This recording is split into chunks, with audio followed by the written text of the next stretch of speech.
I'm Joshua Bardwell, and you're going to learn something today. This is the next video in my series on how to wire up your flight controller. Well, I started it as how to wire up your flight controller, but it's kind of just turned into how to wire up your whole quadcopter. And that's kind of cool. Now you may be thinking, oh, but Joshua, you don't know what flight controller I have. How could you possibly tell me how to wire it up? And well, it turns out that quadcopters are not, unique special snowflakes, every single one individual. They have enough commonality between them that if you know what to look for, you can wire up almost any flight controller pretty much without even looking at the instruction manual. You don't believe me? Watch this playlist.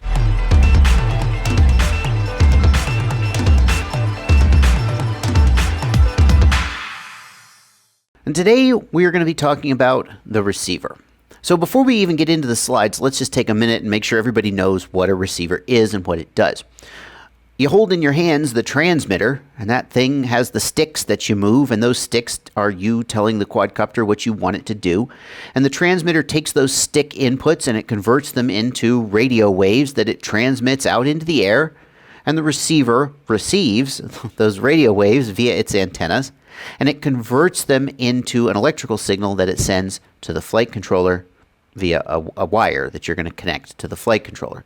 And that's really all the receiver does. It pulls the instructions out of the air that the transmitter sends and gives them to the flight controller in a format that the flight controller can understand. There are several different protocols that the receiver can use to talk to the flight controller, several different languages that it can use to talk to the flight controller. And it's important that you are at least familiar with these terms, because if you don't know what protocol your receiver is talking, you're not going to know how to hook it up to the flight controller correctly, and it's just not going to work. So the first one of these protocols we'll talk about is parallel PWM, and this is the one that's used in fixed wing models with servos, right? In parallel PWM, the receiver expects to have a bunch of different pins, and there's a servo plugged into each of the pins, and the output from the pins is a PWM signal that a servo knows how to interpret, and it interprets that PWM output as a servo position. And if you want to know more about PWM and servos, you can watch my video on motor protocols. It's not exactly the same thing as we're talking about here, but it is similar in that PWM is used to talk to servos and ESCs as well. Well, the problem with parallel PWM is that you need one wire for every channel that you're going to transmit, because again, the intention is that it's hooked up to servos, and each servo has its own wire.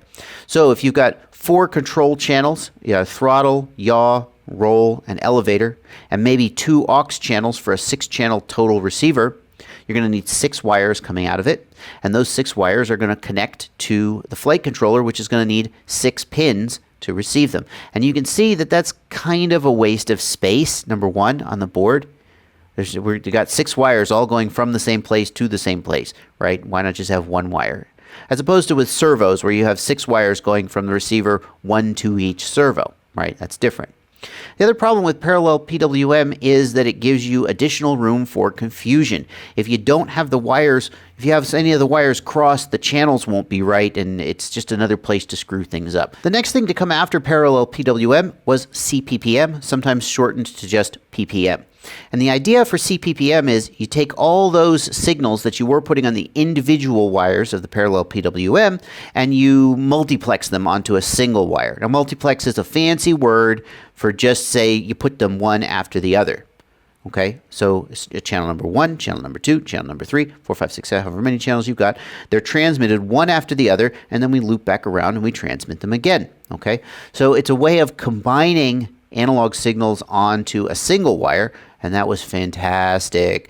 Number 1, you only have to run 1 wire from your receiver to your flight controller, and that means you free up a lot of space on the board and a lot of pins for other functions other things those pins could be doing. Number 2, your copter is a lot neater.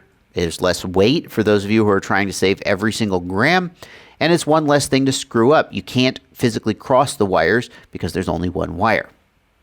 One of the problems with CPPM, though, is that it's still an analog protocol, which means that there's some, you could have error introduced and not know that the error is there. There's additional jitter. There's need to calibrate the endpoints. If you go back to the motor protocols, many of the reasons why we're so excited about D-Shot in the motor protocol world, D-Shot being a digital protocol versus an analog protocol like one-shot, multi-shot. All of those bad things about those analog protocols also apply to CPPM. Another disadvantage of CPPM is that it has additional latency compared to the serial protocols that came after it, and the difference. Some pilots say they can feel the difference in the reduced latency. Serial protocols are the cutting edge. They're not even really the cutting edge anymore. They're they're almost commonplace these days. Even relatively cheap receivers like the FlySky receivers have serial protocols that they'll output. And the advantage of serial is, well, number one, there's only a single wire, just like with CPPM, but it's a digital protocol instead of an analog protocol. And one of the things that means is that there's error correction, there's less jitter, there's the endpoints are very consistent. If you ever have to adjust the endpoints in your receiver tab so that it goes from 1000 to 2000, well, with serial receivers, my experience is that the endpoints are always consistent. If you have a bunch of different models with a bunch of different serial receivers, the endpoints will be the same for every one. You won't have to readjust them for every one. So they're very consistent that way. And perhaps the primary advantage of serial protocols is that they have lower latency than PPM. But the bottom line is this: serial is what most people are using today, and that's really what you should probably be focusing on going forward. How do you get documentation for your receiver? Back in the first video, I told you could search for a board pinout, and that was the key word for finding what the documentation on what a flight controller's pins were doing. Well, for a receiver, I find it's most helpful to search for the receiver name and the word manual. Most of these receivers have a PDF manual that you can download. Even the sort of no-name Chinese ones, you can, if you search for the receiver and the word manual, you'll find it has a manual. That's often not true for like flight controllers. Many flight controllers just don't have a printed manual. You can find a pinout, you can find a forum thread maybe with a documentation about it, but there's no printed manual. That's not true for receivers. You can almost always find a manual for a receiver in my experience. So the first example receiver we'll look at is the FreeSky D4R2. This was a revolutionary receiver. It was FreeSky's really first micro receiver for mini quads. Did PPM, so you had a single wire now, and a lot of us used this for a really long time before we switched over to the X4R SB, which we'll look at in a minute. If we look at the documentation, we can look at the manual, or the product listing is also useful. If you look up a product listing for these, you can find the features they support. Notice that it references CPPM. Channel 1 will output CPPM. And notice here we've got the pinout for the pins, channel 1, 2, 3, and 4.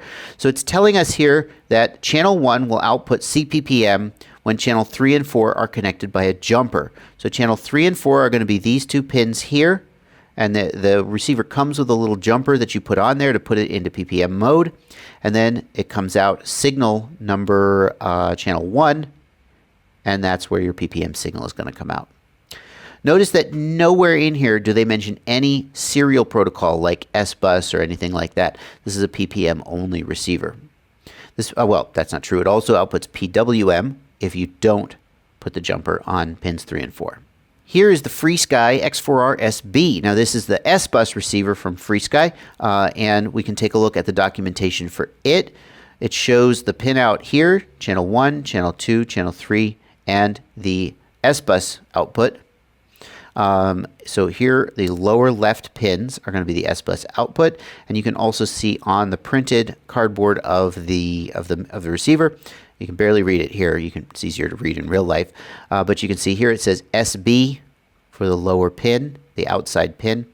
Notice that ground pins are in the center, positive or 5-volt pins are in the middle, and signal pins are on the outside. Don't mess that up, or you could fry your receiver. If we look over here at a product listing, this product listing is from GetFPV, we can see it says it features 3 PWM outputs, normal servo, and 1 S-Bus port. That carries all 16 channels that it supports. By the way, one advantage of S-Bus and PPM is that they significantly increase the number of channels that the receiver can support as well. Since you don't need 1 pin header for every channel that it supports, you can have a 8 or 16 channel with a receiver that's really, really small. Now this is the FreeSky X4R, and some of you made the mistake of buying this when you meant to buy an X4R SB. That SB means that it supports S-Bus. If we look at the product listing for this one, we can see it says 4 PWM outputs, normal servo outputs.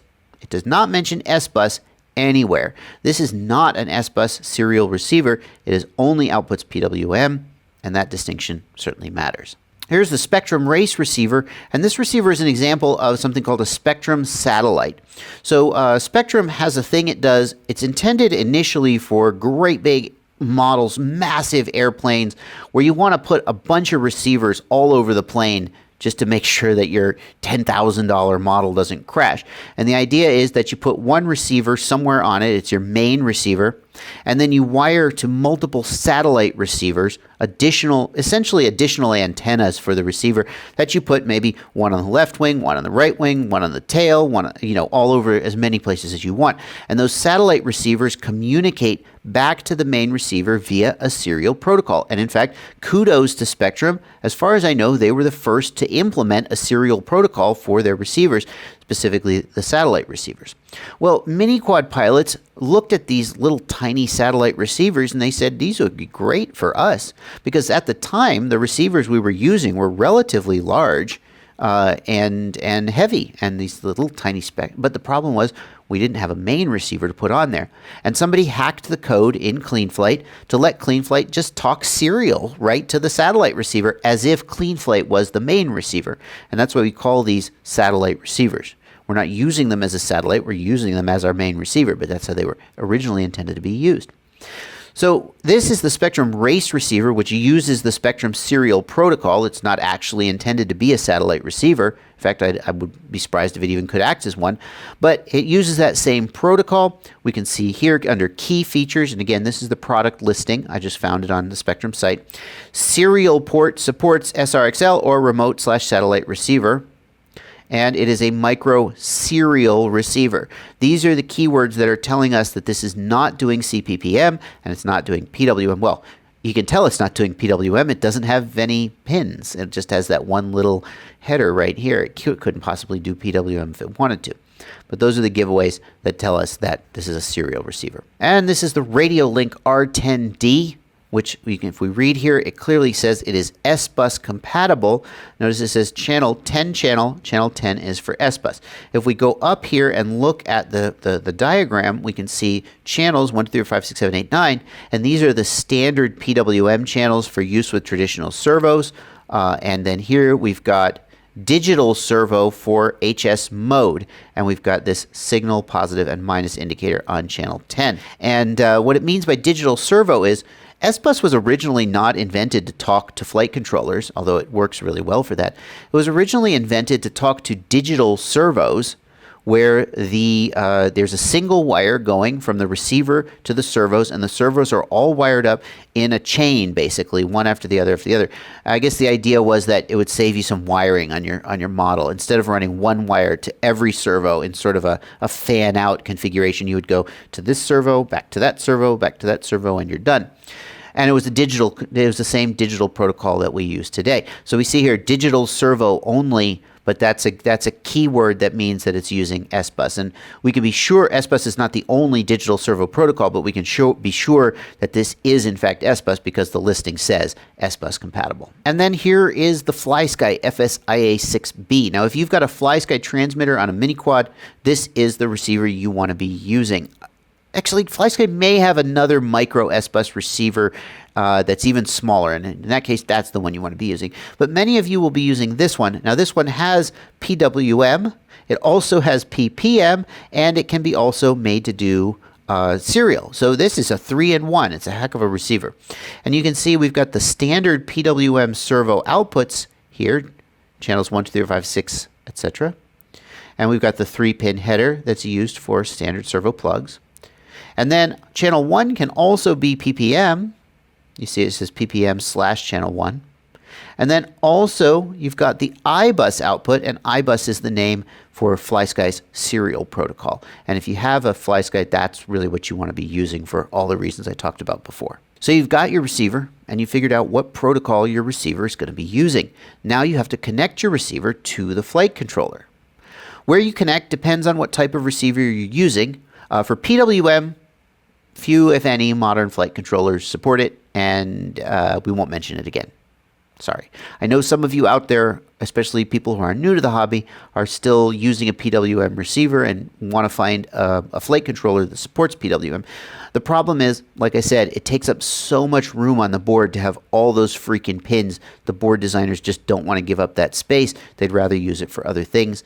And it's basically gone. It's not coming back. And if you can find your way to springing $15, maybe as much as $25 to get a serial receiver, that's really the way to go. For PPM, the flight controller must have a specific PPM input pin or pad. It will say PPM. That's usually what it says. Some modern flight controllers even omit this one and only include a serial input. But many of them now will still have a PPM, but still, it's going away too. Serial is where the future is going to be. And then for serial, you use the receive pad of a UART. A UART is a generic serial interface.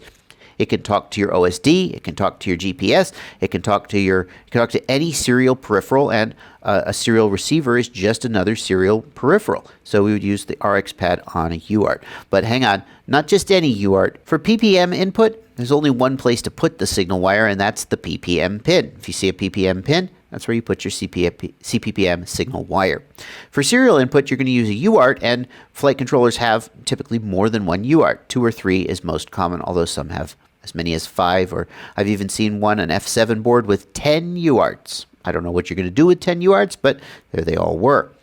Most flight controllers are going to have a dedicated receiver pin for a serial receiver. It may be labeled SBus or DSM2, which is the name of the Spectrum protocol, or just receiver, which implies serial receiver. Some flight controllers can actually do PPM or serial on the same pin. The Omnibus F3 is an example of this. Depending on which receiver type you configure, the pin will be mapped appropriately in the hardware, but most of them will not mix analog and digital in that way. The receiver pin is going to be mapped internally to one of the UARTs. And you need to figure out which UART the receiver pin maps to. So in the documentation for the flight controller, it may say, SBus input configure on UART 2, right? And that's going to tell you that that's the UART you should use. I'll show you an example of that coming up soon. So here's the Betaflight F3, and we can see where this arrow is pointing. This is the pin that was used for serial input. It's labeled DSM2 SBus. So DSM2 being Spectrum and SBus being SBus, FrSky usually. We've got a separate pin here directly above it that's labeled PPM, and that's where you would input a CPPM receiver if you were using it. It can be a little bit confusing when you've got silkscreen labels like this telling which one it's referring to. And what you can do is if we just go all the way to the top or all the way to the bottom, you can see that the labels are below the header. And that tells you that PPM is this pin and not this one. But we still don't know which UART to use for that serial connection. And the way to figure that one out is, well, if we can find product documentation, of course, that's ideal. But if we look and just apply a little bit of process of elimination here, look down here, and we can see here is UART 1. These 4 pins are UART 1. It's labeled TX1 and RX1. And here's UART 3. It's labeled TX3 and RX3. And if we look right here, we can see here is ground 5-volt RX2 and TX2. That's UART 2. So we've got UART 2 right here and UART 1 and UART 3 down here. Board designers will lay out their board in ways that suggest to you how the board is wired internally. Sometimes it's just a bunch of random pads at the edge of the board because that's all they could do, but they do their best. And in this case, they've left you the clue that UART 2 is the one that's used for DSM for serial input because it's over here in the same header as the serial input, whereas UARTs 1 and UART 3 are broken out separately. You might also wonder, why would I use this pin header here if this pin, the input pin for serial, just maps to the RX pin on the UART? And the answer is you certainly could. You could wire your receiver directly to UART 2 like this, and it would work exactly the same. One reason, though, is that you notice that the power, let me go back to the previous slide, the power pin for this header is labeled 5-volt/3-volt. And we'll talk about it on a later slide. Some receivers can't take 5 volts, and if you feed them 5 volts, they will fry. So the idea here is that this header is designed for the receiver to give the receiver what kind of power it needs. If you had a 5-volt receiver, you certainly could use these 3 pins, and there would be no difference, unless you were using an F4 board, and that's also something we'll talk about in a minute. The bottom line is this: if they give you a receiver header, just go ahead and use it. Don't use the equivalent UART, even though sometimes you could, but sometimes you can't, and you don't want to get yourself in trouble. Here's the Kakute AIO from Holybro. In this case, 2 separate pads are used for PPM or serial input. They are labeled PPM or R3/SBus. So R3 being the receive pad for UART 3, obviously. So in this case, Holybro has told you which UART it's suggesting you use for SBus. There's no separate serial receiver pad on this board. It just uses the same pad for UART 3. And you certainly could use that pad for anything else, like connecting to an OSD or a GPS receiver or what have you. This is the RotorGeeks SSD. It has a single pad labeled SBus/PPM. Let's see, right here, SBus/PPM. You can kind of see it right there, and it says here, receiver input UART2, SBus, PPM, etc. So it's telling you you can use this single pad for either serial or PPM analog input. Whichever one you select in the Betaflight configuration is what it'll use, and I'll show you that coming up in just a minute. Which UART is used for serial input? They've told you. In this case, it says right there in the product documentation, UART2. So that's the one you would use. If you have a Spectrum satellite, they break out a separate header labeled spec, and they indicate that that one would be used on UART3. And again, the reason they're breaking out the Spectrum satellite is that Spectrum satellites use 3.3 volts, whereas all other receivers use 5 volts, and you don't want to fry the Spectrum satellite. Here's an example from the Luminaire Lux V2 of how you wire it up. In this case, the Luminaire Lux V2 has an RX pad, and that's a little, which RX, right? Because a lot of times the label RX is used for a UART, TX for the transmit pin, and RX for the receive pin. So by just saying RX, it's not clear to me that this is the receiver input versus just the receive pad of a UART. But they label here very clearly in the manual, UART for input, PPM/SBus.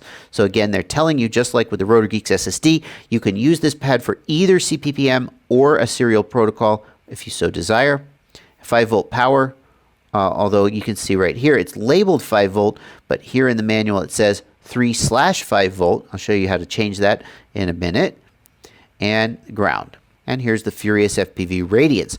Now this board has a PPM pad, so that's obviously where PPM would go. Here it is, labeled PPM right here.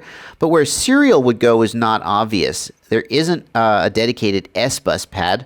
There is a Spectrum satellite header, so if you see a header like this, and it's usually going to be labeled spec or DSM or something like that. I don't see a silkscreen on the board, but hopefully in the manual it would indicate it. This is a Spectrum satellite header. Spectrum satellites came with a certain plug on them, and if you didn't like soldering, you could just plug it directly into this header if your flight controller had it. So that's nice, a way to avoid soldering. But it's also not, so it's not clear where the serial receiver is going to go, like SBus, and it's also not clear where what UART either of them are going to use.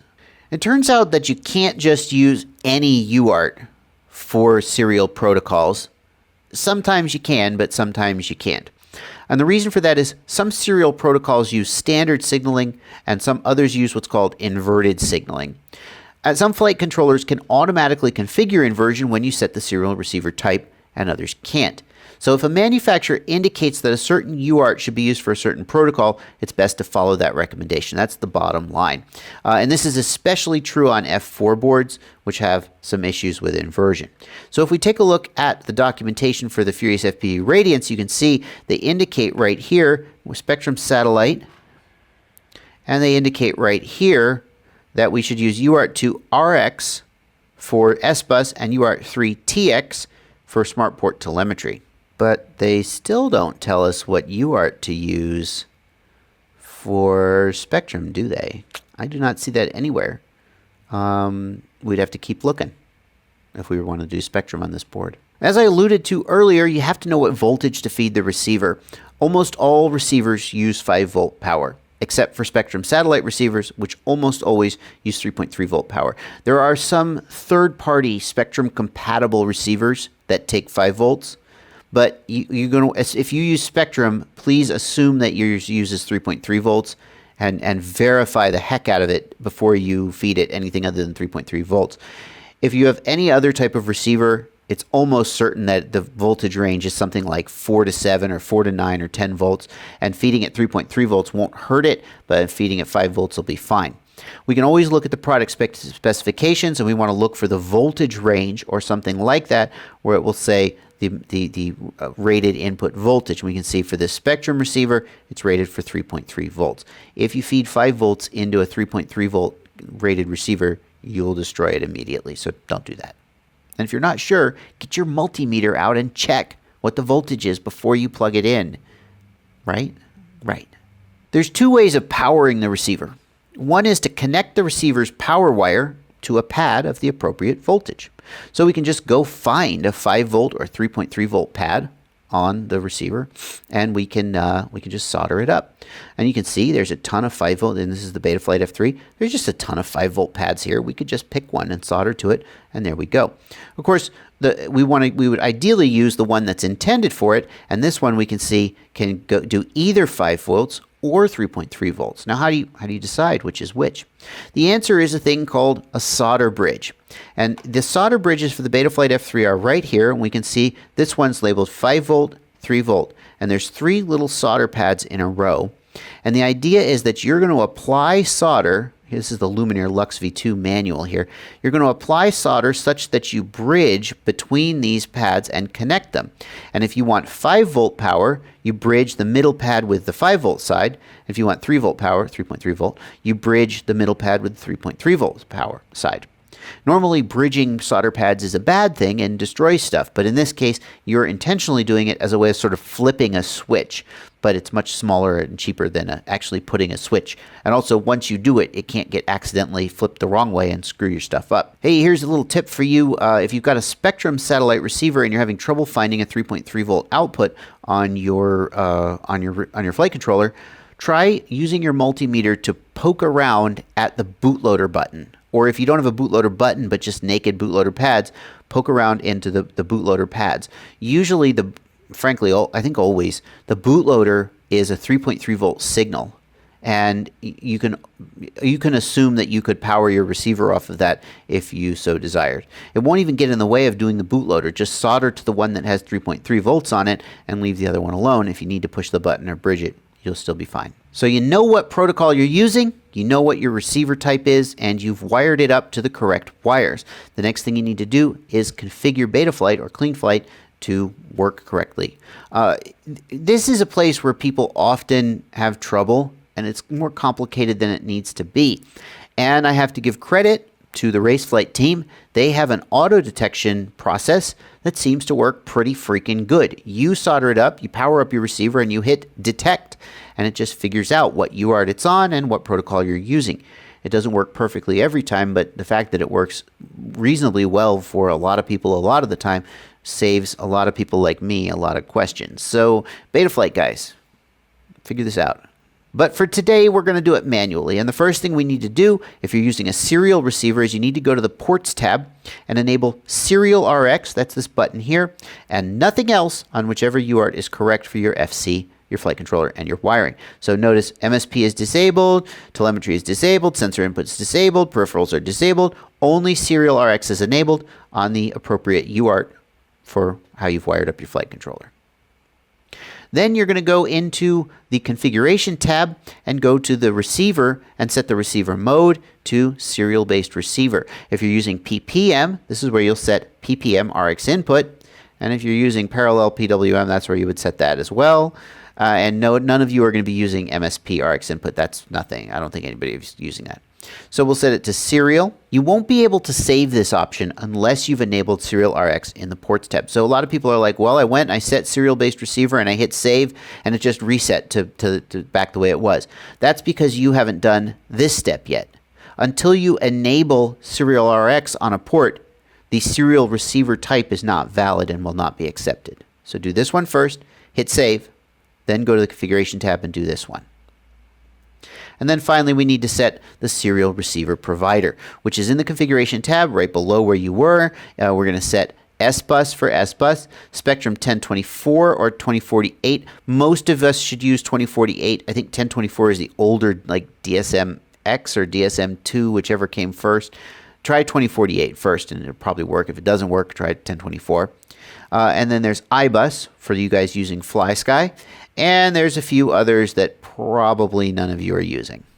We're going to close out this section with a little bit of a caveat, and that is that F4 boards are complicated in this respect. We talked about before that some serial protocols use inversion and others don't. Well, F4 boards don't support inversion on all UARTs. The manufacturer has to put an inverter on the board. The chip itself doesn't support inversion natively.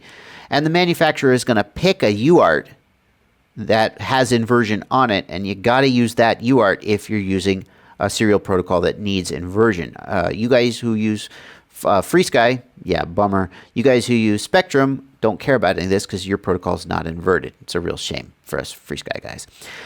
You may need to use command line options, and frankly, on some SBus receivers, you might even end up soldering a wire to somewhere on the receiver to get at the uninverted signal. That's right. The FreeSky receiver puts out an uninverted signal, and then it inverts it.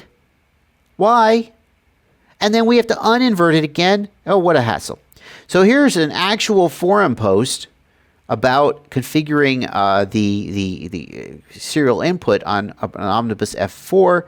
It's just a big hassle, a lot to think about. It's not insurmountable, but with F3 boards support inversion on all UARTs natively. So you just basically, you could really just connect SBus wherever you want it, and the board will just take care of it. So yeah, F4 boards are complicated. F3 boards are easy if you use SBus basically. And that brings us to the end of this video. I hope by now you know how to wire up your receiver. And if you're seeing this video because I linked you to it because you said you couldn't wire up your receiver, you're not alone. Many, many people have problems. As you can see, it's non-trivial to go through all these options and figure out which ones you need to do and where to put it. But I hope by now you can figure it out and get it working. Just check these things one at a time, and you should see those sticks moving in the receiver tab. There's one thing I haven't talked about here, and that's telemetry. Telemetry is the thing that receivers do that I haven't touched on. That's a topic for another video, but I do want to acknowledge it. Thanks for watching, and as always, happy flying.